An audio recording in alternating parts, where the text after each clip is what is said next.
سيئات أعمالنا من يهده الله فلا مضل له ومن يضلل فلا هادي له وأشهد أن لا إله إلا الله وحده لا شريك له وأشهد أن محمدا عبده ورسوله يا أيها الذين آمنوا اتقوا الله حق تقاته ولا تموتن إلا وأنتم مسلمون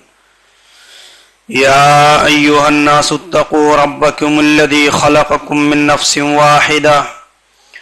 وخلق منها زوجها وبث منهما رجالا كثيرا ونساء واتقوا الله الذي تساءلون به والأرحام إن الله كان عليكم رقيبا يا أيها الذين آمنوا اتقوا الله وقولوا قولا سديدا يصلح لكم أعمالكم ويغفر لكم ذنوبكم ومن يطع الله ورسوله فقد فاز فوزا عظيما أما بعد فإن خير الحديث كتاب الله وخير الهدي هدي محمد صلى الله عليه وسلم وشر الأمور محدثاتها وكل محدثة بدعة وكل بدعة ضلالة وكل ضلالة في النار فأعوذ بالله من الشيطان الرجيم بسم الله الرحمن الرحيم فمن شهد منكم الشهر فليصمه ومن كان مريضا أو على سفر فعدة من أيام أخر رب اشرح لي صدري ويسر لي أمري واحلل عقدة من لساني يفقهوا قولي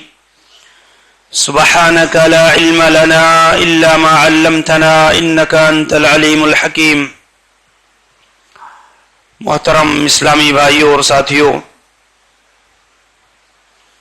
اسلامی ماں اور بہنوں، اللہ تبارک و تعالیٰ کا بے پایہ فضل و احسان ہے کہ اللہ رب العزت والجلال نے ایک بار پھر ہمیں اور آپ کو ماہ رمضان المبارک کے اس بابرکت مہینے سے ہمیں اور آپ کو قریب کر دیا ہے. اللہ تبارک و تعالیٰ کی یہ بہت بڑی نعمت ہے، اور اس سعادت مندی کی قدر کو پہچان کر کے انسان کا ایک بار پھر اللہ تعالیٰ کی حمد و ثنا، اللہ تعالیٰ کی بزرگی و بڑائی، اللہ تعالیٰ کی مغفرت اور اس کی بخشش کے حصول کے لیے اپنے آپ کو تیار کر لینا اور پوری توجہ و فکر مندی کے ساتھ اللہ تعالیٰ کی عبادت اور اللہ کی بندگی میں لگا کر کے اپنی بخشش کا سامان تیار کر لینا، یہ ایک مسلمان کے لیے انتہائی سعادت مندی کی چیز ہے. اللہ رب العزت نے قرآن مجید کی اس آیت کریمہ میں بہت بنیادی تعلیم دی ہے کہ فمن شہد منکم الشہر فلیصمہ، کہ تم میں سے جو آدمی رمضان کے مہینے کو پالے یا ماہ رمضان کے چاند کو دیکھ لے. علماء تفسیر نے شہیدہ کی تفسیر میں دو چیزیں ذکر کی ہیں. فمن شہد منکم الشہر، کہ جو آدمی رمضان کے مہینے کو پالے اور وہ صحت و تندرستی کے ساتھ ہو، بیمار نہ ہو، اور اسی طریقے سے مقیم ہو، مسافر نہ ہو، تو اس کے اوپر واجب ہو جاتا ہے کہ وہ اللہ تعالیٰ کے اس فریضے کی ادائیگی کو اس کے وقت کے اوپر ادا کرے. رمضان کے مہینے کو پانے کے بعد کسی بھی طرح کا ٹال مٹول، کسی بھی طرح کی حیل و حجت کے ذریعہ سے اللہ کے اس فریضے کی ادا کرنے کے لیے ہیلے اور بہانے آدمی کو تلاش نہیں کرنا چاہیے، بلکہ اللہ تعالیٰ کی عظیم نعمت ہے، اللہ کا فریضہ ہے. اسی لیے اللہ کے نبی جناب محمد الرسول اللہ صلی اللہ علیہ وسلم کا اسوہ اور آپ کا طریقہ یہ ہوتا کہ ماہ رمضان المبارک کی آمد سے پہلے اللہ کے نبی چاند کے دیکھنے کا خصوصی اہتمام کرتے، اس کی تاریخوں کو، جبکہ آپ فرماتے ہیں کہ انا امۃ امیہ، کہ ہم ایک ان پڑھ قوم ہے، یعنی ہمارے یہاں لکھنا پڑھنا یہ عام سی بات نہیں ہے، نہ تو ہم لا نکتب ولا نحسب، نہ تو ہم لکھتے پڑھتے ہیں اور نہ ہی جو ہے کیا ہے اعداد و شمار رکھتے ہیں، لیکن اس کے باوجود بھی اللہ کے نبی صلی اللہ علیہ وسلم یہ رمضان المبارک کے چاند کے دیکھنے کا خصوصی اہتمام فرماتے تھے تاکہ صحیح طریقے سے اس عبادت کا تعین ہو سکے۔ حتیٰ کہ حضرت عائشہ رضی اللہ عنہا کہتی ہے کہ اللہ کان رسول اللہ صلی اللہ علیہ وسلم یتحفظ لشعبان ما لا یتحفظ من غیرہ، اللہ کے نبی صلی اللہ علیہ وسلم رمضان سے پہلے جو مہینہ ہے شعبان کا، اس مہینے کی ہی اس قدر حفاظت فرماتے، اس کی تاریخوں کا، اس کے چاند کے دیکھنے کا، اعداد و شمار کا، کہ دوسرے مہینوں میں اتنا اہتمام اللہ کے نبی صلی اللہ علیہ وسلم نہیں کیا کرتے تھے، تاکہ رمضان کا مہینہ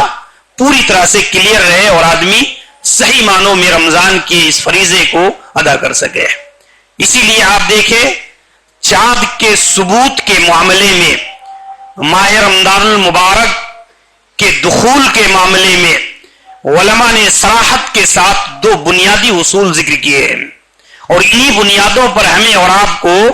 انتشار اور اختلاف سے بچنے کی کوشش کر کے اسی بنیادوں پر ہمیں چاند کے مسئلے کو دیکھنا اور سمجھنا چاہیے۔ اللہ کے رسول صلی اللہ علیہ وسلم فرماتے ہیں صوموا لرؤیتہ وافطروا لرؤیتہ فإن غبی علیکم فأکملوا العدہ 30۔ اللہ کے نبی فرماتے ہیں چاند دیکھ کر کے روزہ رکھو اور چاند دیکھ کر کے عید مناؤ، اور اگر تمہارے اوپر کسی طرح کی کوئی بدلی ہو جائے، ثبوت نہ مل سکے، شہادتیں میسر نہ ہو سکے، تو تم شعبان کے 30 دن پورے کر لو، یا رمضان کا اگر عید کا مسئلہ ہے تو جو ہے رمضان کے 30 دن پورے کر دو۔ آپ نے فرمایا انما الشہر 29، عربی کا جو مہینہ ہے وہ کبھی 29 کا ہوتا ہے، کبھی 30 کا ہوتا ہے۔ تو رسول اکرم صلی اللہ علیہ وسلم نے یہ تعلیم فرمائی کہ اصل چیز یہ ہے کہ چاند کے دیکھنے کا اہتمام کیا جائے۔ اللہ کے نبی صلی اللہ علیہ وسلم اس بات کا اہتمام کرتے تھے، حتیٰ کہ بعض روایتوں کے اندر آتا ہے کہ اللہ کے نبی صلی اللہ علیہ وسلم اپنے صحابہ کو متعین کرتے تھے شعبان کے آخری تاریخوں میں کہ جاؤ فلاں ٹیلے پر چڑھ کر کے چاند کے دیکھنے کا اہتمام کرو، اور اس طور سے علماء اور فقہاء نے ذکر کیا کہ چاند کی رؤیت ہر فرد پر واجب نہیں ہے، چاند کی رؤیت یہ فرض کفایہ کے درجے میں ہے، چاند کو دیکھنے کا اہتمام فرض کفایہ ہے، اور اس کی بنیاد پر تنظیمیں، چاند کمیٹیاں، اور اللہ تعالیٰ کا شکر ہے کہ ہمارے پاس ایسی جماعت کی پوری جو ہے چاند کمیٹی موجود ہے جو خصوصیت کے ساتھ چاند دیکھنے کا اہتمام کرتے ہیں، اور اس طور پر امت کے لیے آسانی ہو جاتی ہے کہ اس اجماعی مسئلے کے اندر انتشار سے، اختلاف سے بچ کر کے جو صحیح سنت کا طریقہ ہے کہ اگر چاند کی رؤیت کمیٹیوں کی طرف سے حاصل ہو جائے تو انسان کو اس پر اتفاق کرنا چاہیے، اسے تسلیم کرنا چاہیے، اور اگر اس میں تاخیر ہوتی ہے شواہد جمع کرنے کی بنیاد پر، تحقیق کی بنیاد پر، تو بلا وجہ کے الزام میں، بدگمانیوں میں مبتلا نہیں ہونا چاہیے۔ جیسے کہ سابقہ سالوں کے اندر جو چیزیں دیکھنے کو ملی ہیں کہ اگر جماعت کی طرف سے اعلان آنے میں تھوڑی سی تاخیر ہوئی تو سوشل میڈیا پر لوگوں کے کمنٹس کو پڑھ کر کے عجیب حیرت ہوتی ہے کہ لوگ دین کے معاملے میں کتنا آزاد ہو چکے ہیں اور لوگوں کی طبیعت اور مزاج کتنا آوارہ ہو چکی ہے۔ یہ بات غور کرنے کی ہے کہ اگر ذرا سی تاخیر ہوئی تو دیکھو یہ لوگ 12 بجے چاند نکالیں گے اور 12 بجے بھی اعلان کریں گے۔ میرے بھائیوں، اس معاملے میں انتہائی صبر و ضبط کا مظاہرہ انسان کو کرنا چاہیے، اور یہ اجتماعی امور ہیں، چاند کا دیکھنا، شواہد کا جمع کرنا، اس کا اعلان آنا، یہ کوئی ایسا مسئلہ تو ہے نہیں کہ اس میں کسی فرد کی کوئی منفعت ہے اس لیے وہ تاخیر کر رہا ہے. یہ مسئلہ اجتماعی ہے تاکہ پورے ثبوت کے ساتھ، شواہد کے ساتھ صحیح طور پر وہ بات پہنچے. اسی لیے علامہ قرطبی رحمہ اللہ نے بڑی وضاحت کے ساتھ ذکر کیا ہے کہ اگر ایک ہی مطلع ہو، ایک ہی رویت، ایک ہی مطلع، اور اس میں بھی اگر لوگوں کا اختلاف ہو جائے، مثلا جیسے ہمارے یہاں بعض دفعہ کسی صوبے میں چاند کا اعلان ہو گیا، روزہ لوگ رکھنے لگے، اور کسی جگہوں، بعض جگہوں پر اعلان نہیں ہوا اور لوگوں نے روزہ نہیں رکھا، تو کہتے ہیں اس قسم کا اگر اختلاف ہوتا ہے تو اس کا قضیہ اور اس کا مسئلہ یہ رمضان کے آخر میں، یعنی جب عید کی چاند دکھے گی تب جا کر کے یہ مسئلہ طے ہو جائے گا. اگر 30 دن مکمل ہو گئے تو جن لوگوں نے کا روزہ 29 رہ گیا تو انہیں ایک دن کی قضا دینی پڑے گی، اور جن کی مکمل ہو گئی 30 دن اس چاند کی بنیاد پر تو پھر ان کا روزہ مکمل ہو گیا. تو اس طور پر علماء نے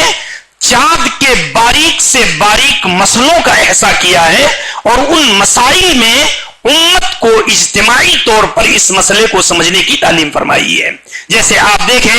اللہ کے نبی جناب محمد الرسول اللہ صلی اللہ علیہ وسلم کا معاملہ یہ ہوتا کہ جب کوئی ایک آدمی عادل اور ثقہ، چاہے مرد ہو اور چاہے عورت ہو، عادل اور ثقہ اگر ایک شخص گواہی دے دیتا کہ میں نے چاند کو اپنی آنکھوں سے دیکھا ہے تو اللہ کے نبی صلی اللہ علیہ وسلم اس کا اعتبار کرتے تھے، اس کا اعتبار کرتے تھے. جیسے آپ دیکھیں حضرت عبداللہ ابن عمر رضی اللہ عنہ کی صحیح روایت صحیح مسلم کے اندر موجود ہے. کہتے ہیں طرح الناس والحلال، لوگوں نے چاند دیکھنے کا اہتمام کیا، لیکن میں نے چاند دیکھ لیا، میں نے چاند دیکھ لیا اور میں اللہ کے نبی صلی اللہ علیہ وسلم کے پاس آیا، فاخبرتہ، میں نے خبر دی اس کی کہ اللہ کے نبی میں نے چاند کو دیکھا ہے. تو اللہ کے نبی صلی اللہ علیہ وسلم نے فصامہ وصامن او امر بصیامہ، اللہ کے نبی صلی اللہ علیہ وسلم نے خود روزہ رکھا اور آپ نے لوگوں کو روزہ رکھنے کا حکم فرمایا. تو یہ اصل ہے، ایک شخص کی گواہی یہ شریعت کے اندر چاند کے مسئلے میں چاہے مرد ہو چاہے عورت ہو معتبر ہے. اسی لیے شیخ ابن باز رحمہ اللہ نے بڑی صراحت کے ساتھ لکھا ہے کہ رمضان کے دخول کے مسئلے میں، رمضان کے چاند کے مسئلے میں تو ایک آدمی کی شہادت معتبر ہے، لیکن عید منانے کے معاملے میں 2 لوگوں کی شہادت معتبر ہے، ایک آدمی کی شہادت کافی نہیں ہے. جمعی روایتوں کو، ساری روایتوں کو جمع کرنے کے بعد جو اصل مسئلہ شیخ ابن باز، شیخ ابن عثیمین اور علماء نے اخذ کیا ہے کہ عید منانے کے لیے 2 لوگوں کی گواہی معتبر ہے، کم سے کم 2 لوگوں نے چاند کو دیکھا ہو اور اس کی شہادت دے، تب جا کر کے اس کا اعلان کیا جائے گا. تو اس طریقے سے علماء نے اس چیز کو لیا ہے. ایسے ہی اگر آپ دیکھیں کہ اگر شک کے ایام ہو تو اس میں آدمی کو روزہ رکھنے سے اجتناب کرنا چاہیے. اب دیکھیں حضرت سلا بن ظفر یہ کہتے ہیں کہ میں حضرت عمار ابن یاسر جو صحابی رسول ہے، میں ان کے پاس آیا اور یہ ایام بالکل شعبان کے آخری ایام تھے اور رمضان کا جو ہے ابتدائی، یعنی ملتا جلتا. کہتے ہیں اس میں جو ہے چاند ابھی تک دیکھا نہیں جا چکا تھا. کہتے ہیں میں آیا تو حضرت عمار ابن یاسر رضی اللہ عنہ نے ہماری میزبانی کے لیے، مہمان نوازی کے لیے انہوں نے کیا کیا، ایک بھونی ہوئی بکری جو ہے ہمارے پاس لے کر کے آئے کہ تاکہ جو ہے ہماری مہمان نوازی کریں. تو کہتے ہم نے کہا انی صائم، ہم تو روزے سے ہیں. تو حضرت عمار ابن یاسر رضی اللہ عنہ نے فرمایا کہ جو ہے من صام یوم الشک فقد عصا ابا القاسم، جو آدمی شک کے دن میں روزہ رکھے، شک کیا ہے، یعنی ہو سکتا ہے کہ نہ جو ہے رمضان کا چاند نکل جائے یا ہو سکتا ہے ابھی یہ شعبان کی آخری تاریخ ہو. تو کہتے ہیں کہ یہ شک کے ایام میں روزہ جو آدمی رکھے تو وہ اللہ کے نبی صلی اللہ علیہ وسلم کا نافرمان ہے، یعنی اس دن میں. اسی لیے اللہ کے نبی صلی اللہ علیہ وسلم فرماتے ہیں دوسری حدیث کے اندر کہ صوموا لرؤیتہ وافطروا لرؤیتہ ولا تستقبلوا الشہر، اور تم جو ہے بے سیام جو ہے اللہ کے نبی فرماتے ہیں کہ روزے کے ذریعہ سے ماہ رمضان کا استقبال نہ کرو، یعنی رمضان سے ایک دن دو دن پہلے روزہ رکھ کر کے ماہ رمضان کا استقبال کرنا یہ درست نہیں ہے۔ اللہ کے نبی صلی اللہ علیہ وسلم نے منع فرمایا کہ اگر شک ہے تو اس دن روزہ نہ رکھا جائے، شک کلیئر ہونا چاہیے، یعنی رمضان کا دخول یہ ثابت ہو جائے تو آدمی پھر رمضان کے لیے روزہ رکھے، کیونکہ ویسے بھی رسول اکرم صلی اللہ علیہ وسلم نے رمضان کے پہلے شعبان کے آخری ایام میں روزہ رکھنے سے منع فرمایا ہے۔ اسی طور پر آپ دیکھیں اختلاف مطالعے کا مسئلہ ہر سال اٹھتا ہے اور لوگ طرفین سے ہزاروں صفحات لکھتے ہیں، ایک دوسرے پر جو ہے تفصیل بحث کرتے ہیں، رد و قدح کرتے ہیں، لیکن آپ دیکھیں اختلاف مطالعے کا مسئلہ یہ ہے کہ آیا ایک چاند پوری دنیا کے مسلمانوں کے لیے وحدت کا کام کرے گا؟ یعنی جہاں کہیں جس ملک میں بھی چاند کی رویت ثابت ہو جائے تو دنیا کے کونے کونے میں رکھنے والے سارے مسلمان اسی چاند کے مطابق عمل کریں گے، یا آیا ہر ملک کی اپنی رویت ہوگی؟ ہر ملک کی اپنی رویت ہوگی۔ یہ مسئلہ اختلافی رہا ہے، لیکن آپ دیکھیں اس میں جو صحیح موقف علماء تحقیق نے جو صحیح موقف اختیار کیا ہے وہ ایک واضح روایت کی بنیاد پر جو حضرت قریب کی عبداللہ ابن عباس رضی اللہ عنہ والی روایت ہے، اس حدیث کی بنیاد پر مسئلے کو اخذ کیا ہے، اور اسی بنیاد پر امام بخاری رحمہ اللہ نے لِكُلِّ أَهْلِ بَلْدٍ رُوْيَا، امام بخاری نے باقاعدہ بات کر کے صراحت کیا ہے کہ ہر جو ہے بلد کے لیے، ہر شہر والوں کے لیے اپنی ایک رویت ہے، اپنا ایک مطلع ہے، اور اسی کی بنیاد پر انہیں عبادات کو اخذ کرنا چاہیے، اختیار کرنا چاہیے۔ آپ دیکھیں حضرت قریب کو ام الفضل بنت حارث نے شام بھیجا کسی کام کے لیے، کسی ضرورت کے تحت انہوں نے شام بھیجا حضرت معاویہ رضی اللہ عنہ کی خدمت میں، جو شام کے اندر تھے۔ آپ دیکھیں وہ گئے اور جا کر کے وہاں اپنی ضرورت انہوں نے پوری کی، اور اس کے بعد وہی تھے کہ چاند جو ہے نظر آ گیا ماہ رمضان کا۔ اب وہ جو ہے وہاں سے جب مدینہ واپس ہوئے، انہوں نے روزہ بھی رکھا، اپنی آنکھ سے چاند کو دیکھا، لیکن جب مدینہ واپس ہوئے وہ تو چونکہ شام اور مدینے کا فاصلہ بہت لمبا ہے، ایک مہینے کا سفر ہے وہ، تو کہتے ہیں جب مدینہ پہنچے تو حضرت عباس رضی اللہ عنہ کے غلام تھے وہ۔ آپ دیکھیں کہتے ہیں کہ حضرت عبداللہ ابن عباس رضی اللہ عنہ نے پوچھا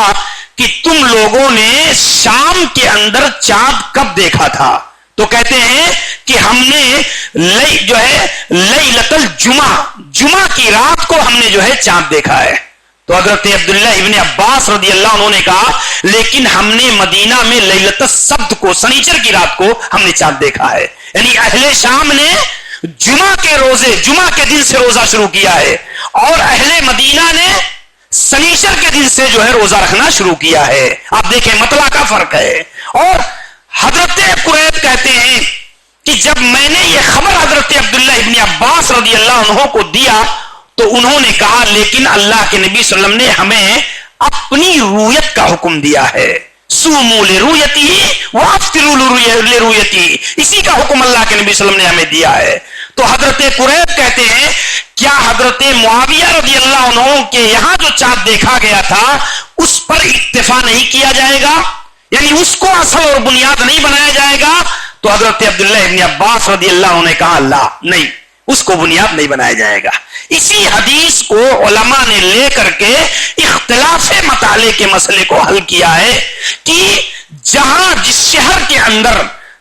جو ہے لوگ رہتے اور بستے ہیں وہ اپنی رویت کے مطابق اپنی عبادات کو ڈھالیں گے اور اپنی رویت کے مطابق جو ہے وہ عمل کریں گے۔ البتہ اگر چاند یہ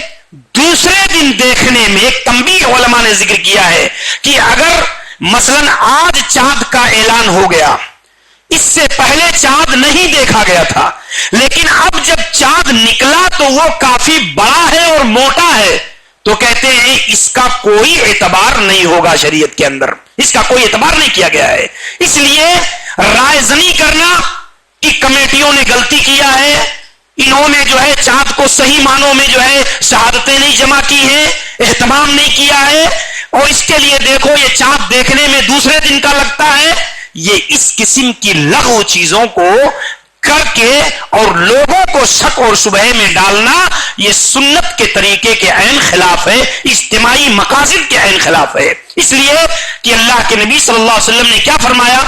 آپ نے فرمایا کہ قرب قیامت ہلال اور چاند یہ موٹا ہوتا جائے گا. قرب قیامت یہ چاند، اللہ کے نبی نے قیامت کی نشانیوں میں سے ذکر کیا ہے کہ چاند جو ہے ہلال جو باریک نکلتا تھا، یہ قرب قیامت موٹا اور بڑا دکھے گا. تو اس کی بنیاد پر اگر آج اس طرح کی صورتحال پیدا ہوتی ہے تو اس کو ہیل و حجت اور شک اور شبہ کی بنیاد پر ان چیزوں کو نہیں دیکھا جائے گا. ایسے ہی میرے بھائیوں، ہمیں اور آپ کو اللہ تبارک و تعالی نے ایک بار پھر یہ موقع عنایت کیا ہے کہ اللہ نے ہمیں یہ عمر جو اللہ کی عظیم نعمت ہے، اللہ تبارک و تعالی نے ہمیں اور آپ کو یہ موقع پھر عنایت کیا کہ ہم ماہ رمضان کا صحیح معنوں میں فائدہ اٹھا سکیں. کیونکہ ایک انسان کی خواہشیں اور آرزویں نیک ہوتی ہیں، ایک آدمی کی چاہتیں ارادے اچھے ہوتے ہیں. وہ آدمی چاہتا ہے کہ میں حج کر لوں، میں عمرہ کر لوں، میں مسجد بنا دوں، میں یہ نیکی کا کام کر لوں، لیکن زندگی وفا نہیں کرتی،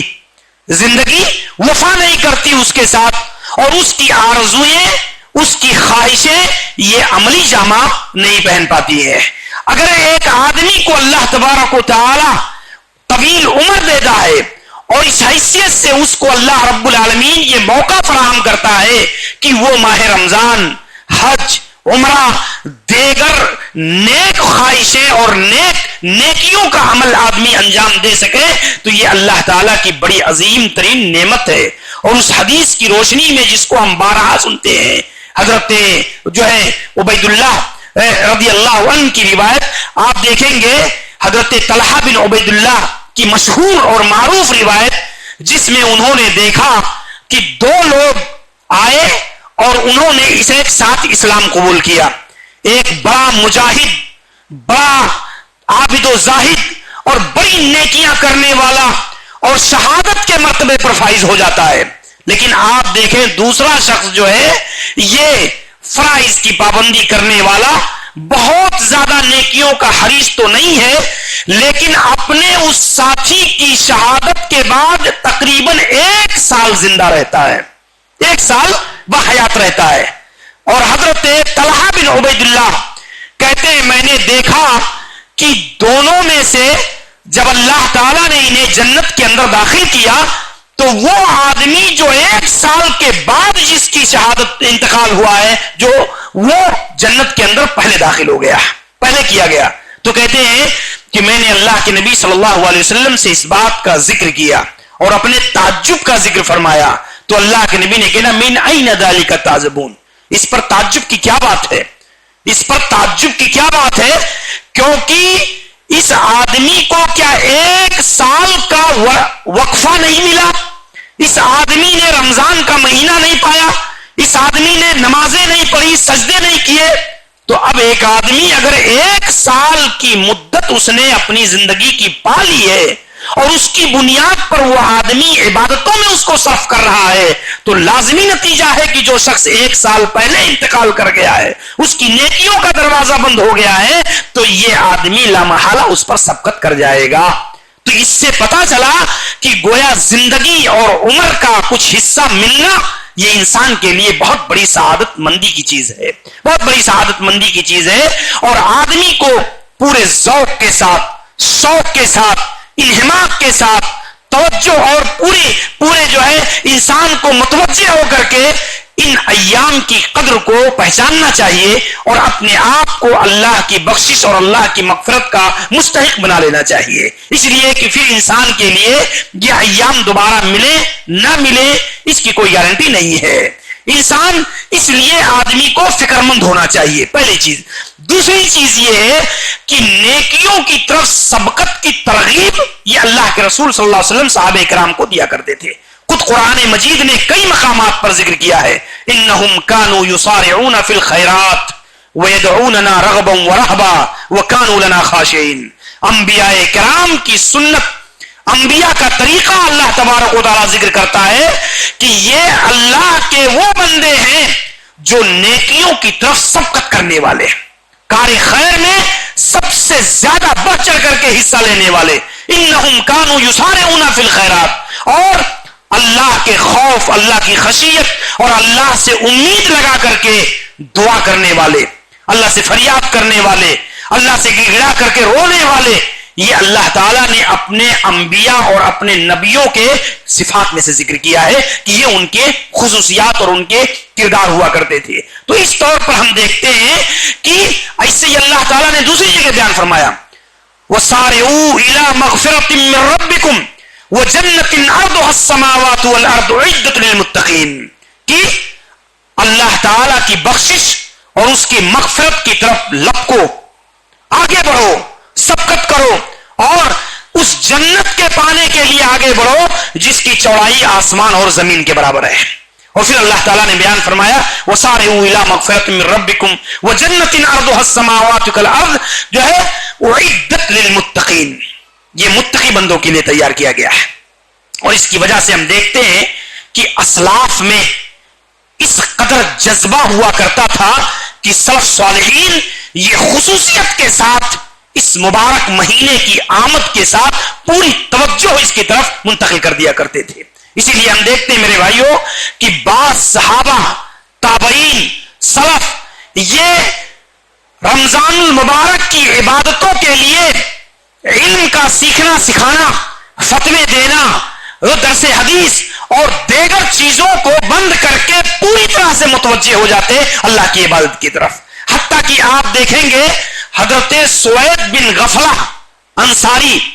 حضرت سوید بن غفلہ، آپ دیکھیں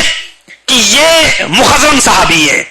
اللہ کے نبی صلی اللہ علیہ وسلم سے لقاء ثابت نہیں ہو پایا، جبکہ ابن حجر اسقلانی رحمہ اللہ نے ذکر کیا ہے کہ ان کی ولادت اور اللہ کے نبی صلی اللہ علیہ وسلم کی پیدائش عام الفیل کے سال ہی ہوئی ہے، ایک ہی سال وفا ولادت ہوئی ہے، لیکن آپ دیکھیں کہ اللہ کے نبی سے ایمان کی حالت میں لقاء نہیں ہو سکی۔ کہتے ہیں کہ جب یہ مدینہ پہنچے اللہ کے نبی صلی اللہ علیہ وسلم کی خدمت میں حاضری کے لیے، تو اللہ کے رسول صلی اللہ علیہ وسلم کو لوگ دفن کر رہے تھے۔ اس وقت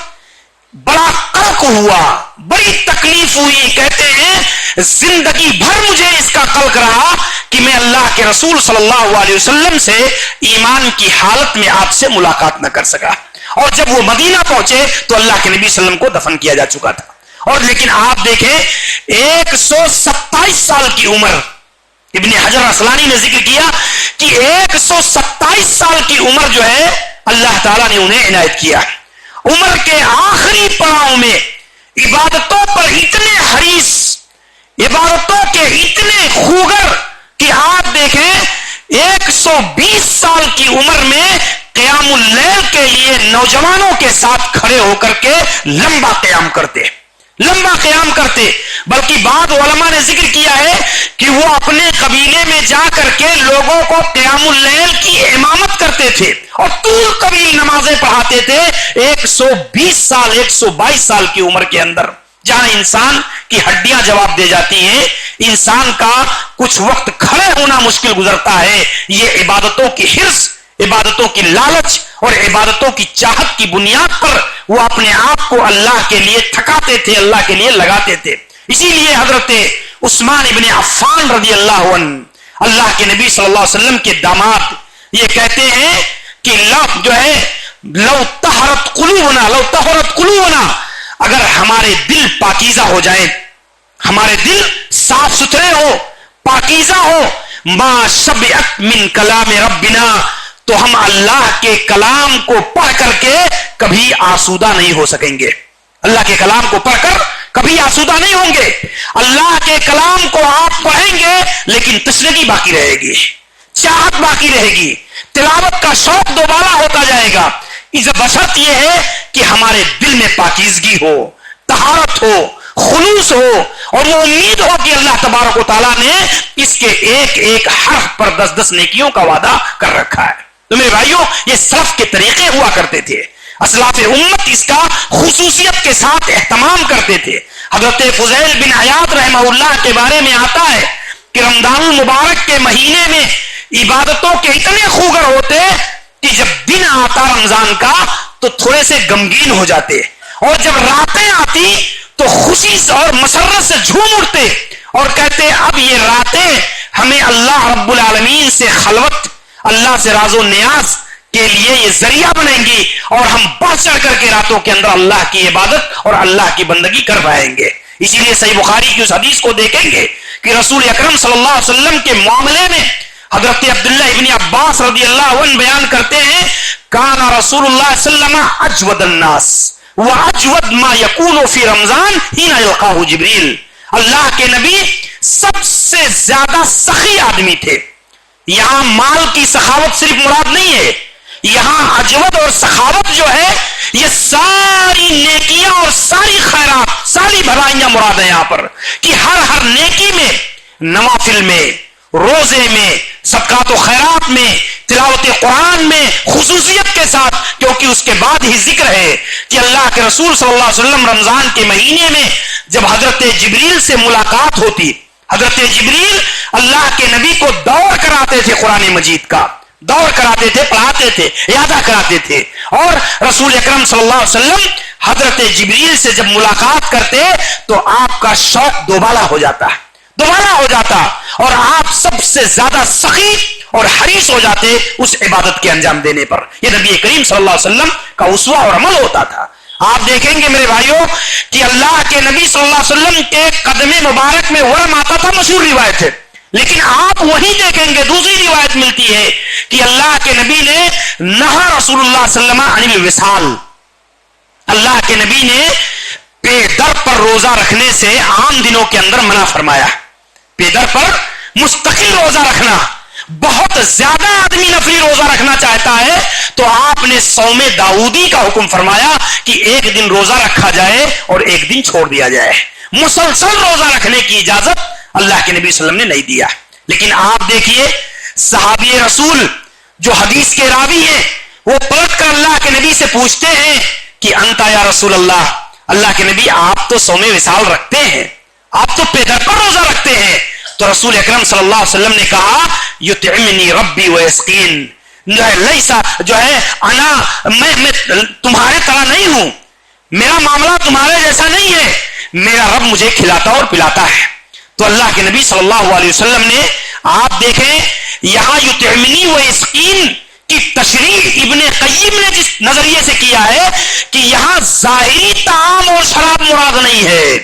یہاں ایسا نہیں ہے کہ آپ روزے سے ہوتے اور اللہ تعالیٰ آپ کو کھلا پلا دیتا تھا، یہ مراد نہیں ہے۔ یہاں ابن قیم رحمہ اللہ کہتے ہیں کہ یہاں مراد اللہ کی محبت میں، اللہ سے تعلق میں رسول اکرم صلی اللہ علیہ وسلم اس حد تک سرسار ہوتے اور ایسی لذت بندگی کا احساس آپ کو ہوتا کہ بھوک اور پیاس کا احساس اس کے بالمقابل کوئی معنی ہی نہیں رکھتا تھا، یہ مراد ہے یہاں پر۔ تو آپ دیکھیں اس حیثیت سے جو ہے اللہ کے نبی جناب محمد رسول اللہ صلی اللہ علیہ وسلم کی عبادت کا یہ معاملہ جو ہے احادیث کے اندر ملتا ہے۔ اسی طریقے پر میرے بھائیوں ہمیں اور آپ کو یہ بات بھی جاننی چاہیے کہ رمضان کے عبادتوں سے بھرپور استفادے کے لیے جو چیزیں رکاوٹ بنتی ہیں اس کی تنظیم کرنی چاہیے، اس کی ترتیب بنانی چاہیے، اس کے لیے منصوبہ بندی کرنی چاہیے۔ یہ سلف کا طریقہ ہوا کرتا تھا۔ اس کی بنیاد پر ہمیں بھی اس ماہ رمضان کی عبادتوں سے بھرپور فیضیاب ہونے کے لیے ہمیں بنیادی طور پر اس نقطہ نظر کو دیکھنا چاہیے اور اپنے ان اعمال پر غور کرنا چاہیے جو اس عبادت کے پوری طرح سے حصول کے لیے رکاوٹ بنتی ہے، کیونکہ منصوبہ بندی یہ عبادات کو آسان بنا دیتی ہے۔ کسی بھی عمل کے لیے انسان آسانی کے ساتھ اس کے اوپر عمل پیرا ہو جاتا ہے، بلکہ عبادت ہی نہیں،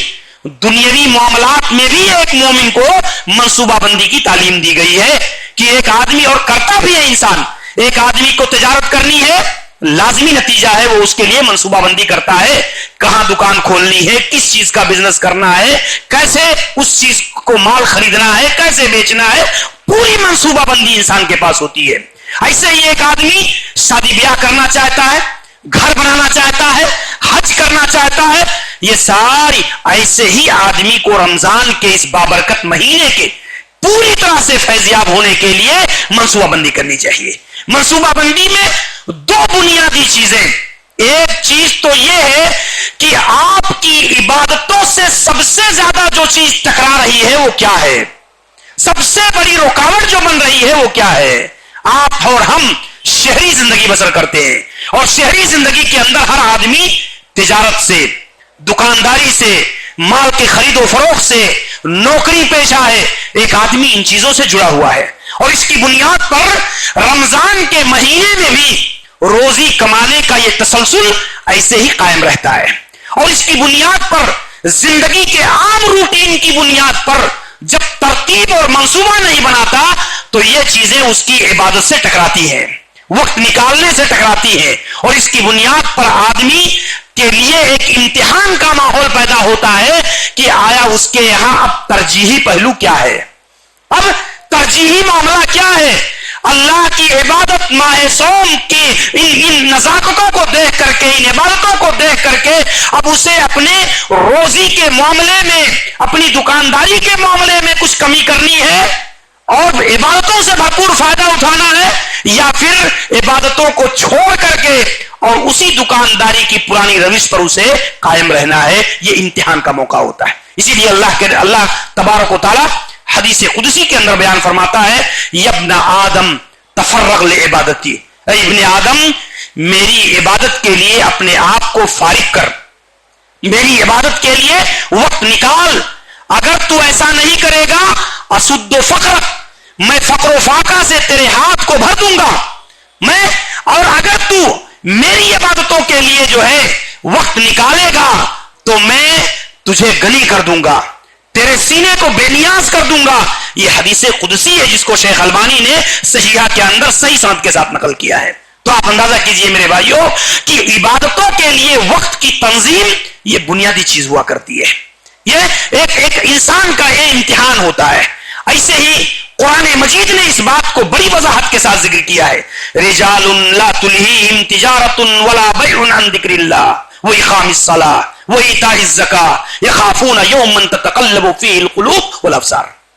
قرآن مجید نے اس چیز کو ذکر کیا ہے. اللہ کے کچھ بندے ہیں, کچھ رجال ایسے ہیں, کچھ مرد ایسے ہیں, رجال لا تلہیہم تجارت, ان کی تجارتیں, ان کا بزنس یہ ان کو اللہ کے ذکر سے غافل نہیں کر پاتا,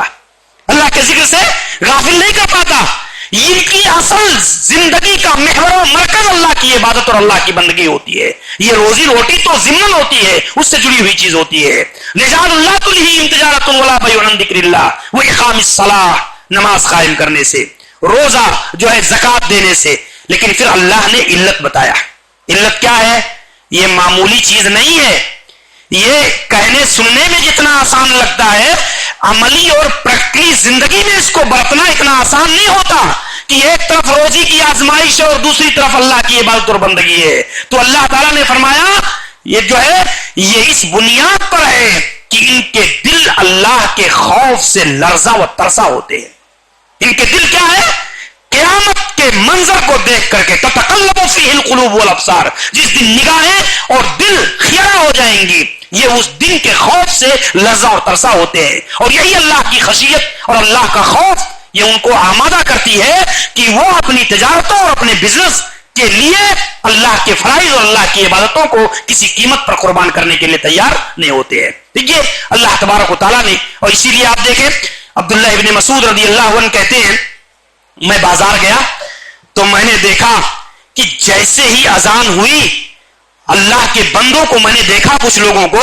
کہ انہوں نے اپنی دکان فوراً بند کیا اور مسجد کی طرف جانے لگے. تو مجھے یہی آیت کریمہ یاد آئی کہ واقعی اللہ تعالیٰ نے اس آیت کو ایسے ہی لوگوں کے بارے میں ذکر کیا ہے, ایسے ہی لوگوں کے بارے میں کہ ان کو اپنی سودا سب بیچنے کی اتنی پرواہ نہیں ہے جتنا اذان کی آواز سن کر کے اللہ کی عبادت کی طرف جانے کی تڑپ اور فکر ہے. یہ کہتے ہیں تو میں نے یہ آیت کریمہ تلاوت کی کہ اللہ نے واقعی سچ کہا ہے کہ رجال لا تلہیہم تجارت, یہ اللہ کے بندے ہیں, مرد ہیں جو اپنے بیع و شراء, اپنی تجارت کو چھوڑ کر اللہ کی طرف راغب ہوتے ہیں. دوسری چیز یہ ہے میرے بھائیوں کہ اپنے اوقات کی تنظیم بنانا, اپنے اوقات کی تنظیم کرنا. یہ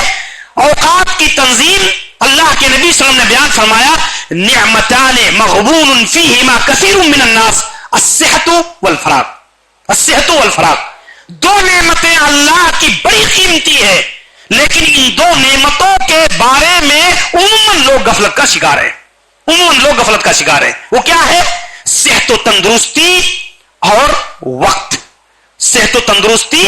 جو ہے اور یہ وقت. نعمتان مقبول فیہما کثیر من الناس الصحت والفراغ، فارغ البالی. یہ چیزیں ابن حجر نے اس حدیث کی تشریح کرتے ہوئے کہا اللہ نے صحت کی نعمت اور وقت کی نعمت، فارغ البالی کی نعمت، دونوں کو ایک ساتھ جوڑ کر کے اس لیے ذکر کیا ہے اللہ کے نبی نے کہ اصل معاملہ یہ ہے کہ بعض دفعہ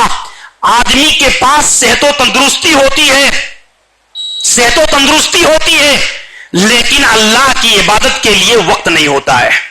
ایک آدمی کے پاس وقت ہی وقت ہے، لیکن صحت و تندرستی اسے اللہ کی عبادت نہیں کرنے دیتی، بیمار ہے، مجبور ہے. تو یہ دونوں چیزیں اللہ کے نبی نے ذکر. اور پھر کہتے ہیں کہ تیسری آفت انسان کی زندگی میں یہ آتی ہے کہ وقت بھی ہوتا ہے، صحت و تندرستی بھی ہوتی ہے، لیکن غفلت اور سستی کا حملہ اسے بھرپور استفادے کے لیے مانع ہو جاتا ہے. یہ تینوں چیزیں اللہ کے نبی صلی اللہ علیہ وسلم نے اس حدیث کے اندر یہ بنیادی ضابطہ ذکر کیا ہے کہ انسان کو وقت اگر ہے تو اس کا صحیح استعمال کرنا چاہیے، اس کی تنظیم کرنی چاہیے. آج آپ دیکھ لیں، صرف ایک بات دیکھ لیں. آج سوشل میڈیا، فیس بک، واٹس ایپ، ٹویٹر، یہ انسان کے لیے وقت کے ضیاع کا کتنا بڑا سامان بن گیا ہے. اگر آپ تھوڑی دیر کے لیے اس کے اوپر آپ غور کر لیں کہ ایک آدمی کا انفرادی زندگی میں کتنا وقت اس موبائل پر گزرتا ہے، کتنا وقت اس کا ضائع ہوتا ہے. اب یہی روٹین جب باقی رہتی ہے تو رمضان بھی آ جاتا ہے، لیکن آدمی جو ہے تلاوت قرآن کے لیے وقت نہیں ہے، لیکن گھنٹوں گھنٹہ موبائل میں شارٹ کلپ دیکھتا ہے، یوٹیوب دیکھ رہا ہے اور اس پر انسان مشغول ہے. ذکر کے لیے وقت نہیں ہے، لیکن موبائل دیکھنے کے لیے اس کے پاس وقت ہے. یہ اتنی بڑی آفت ہے کہ اس وقت علماء ہو، طلباء ہو، ائمہ ہو، عام جو ہے نمازی طبقہ ہو یا عام مسلمانوں کا نوجوان طبقہ اور عام لوگ ہو، سب کے سب تقریباً اس بیماری کے اندر ملوث ہو چکے ہیں اور یہ فتنہ انسان کی زندگی میں داخل ہو چکا ہے میرے بھائیوں. اور اسی لیے رمضان کی آمد کے ساتھ ساتھ ہمیں اس پہلو سے بھی غور کرنا چاہیے کہ یہ چیزیں بھی ہماری عبادتوں کے لیے رکاوٹ بنتی ہیں. بہرحال اور بھی بہت ساری چیزیں ہیں. اللہ سے دعا ہے کہ پروردگار عالم کتاب و سنت کی روشنی میں ہمیں ماہ رمضان کے اس مہینے کی قدر کرنے کی توفیق عنایت فرمائے. اللہ تعالی ہمیں اس بابرکت مہینے سے بھرپور استفادہ کرنے کی توفیق بخشے. اللہ تعالی صحت و عافیت کے ساتھ ہمیں اس بابرکت مہینے تک پہنچائے اور اس مہینوں کو پوری عافیت کے ساتھ ہمارے اوپر سایہ فغن فرمائے. اقول قولی ھذا استغفر اللہ لی ولکم ولسائر المسلمین من کل ذنب انه هو الغفور الرحیم. وصلی اللہ علی نبینا محمد وعلی آلہ وصحبہ اجمعین.